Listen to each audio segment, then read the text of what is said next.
Lagi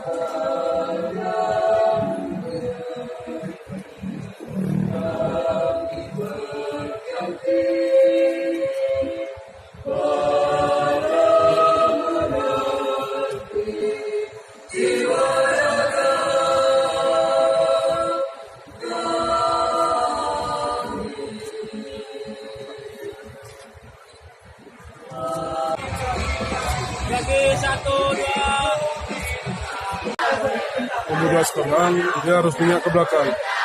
Bagaimana pemuda dulu yang terpecah belah akibat dari politik adu domba Belanda. Ada konflik di Bapak?